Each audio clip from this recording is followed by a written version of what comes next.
तुम्हाला जलनीती करताना मन शांत असणं, मनाची तयारी असणं फार गरजेचं आहे. ओके, आपल्याला श्वास तोंडाने घ्यायचा इथे. ओके, घाबरायचं नाहीये अजिबात आणि काही साईड इफेक्ट्सच नाहीयेत.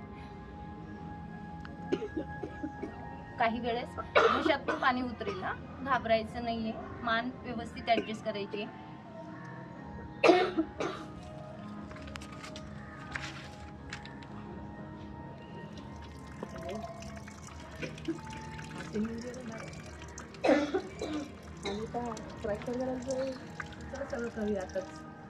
नंबर लावा तू पहिला. अरे हा हुशार गाणी आहे. आता एका नोस्ट्रीलने झालेला आहे. पाणी टाकायचं सेम. आता तुम्ही एक एक पॉट यूज करू शकता. मी अर्धाच यूज केलेला आहे.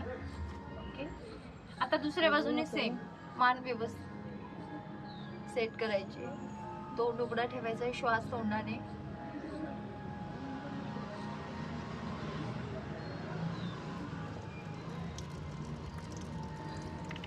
एवढं पाणी थोडं टाकायचं.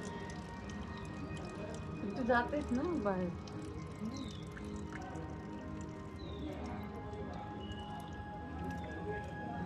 तर अशा पद्धतीने पाणी थोडाच यूज केलेला आहे. तुम्ही एक एक पॉट यूज. ओके, तरी वाटतंय नाही पाणी आहे, आपल्याला ते जाणवतं, आपण फील करतो. हा, हे जड आहे, हे जड आहे, पाणी मला जाणवतंय. मी भस्त्रिका सारखाच कपालभाती करणार आहे. याला भस्त्र कपालभाती म्हणतात.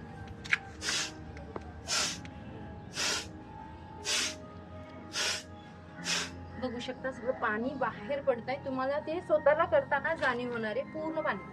आणि आता यानंतर आपण कपालभाती प्राणायाम करायची, म्हणजे जे काही आहे आपल्या सायनस मध्ये पाणी गेलेलं ते पण बाहेर निघणार आहे. सोपं आहे की नाही?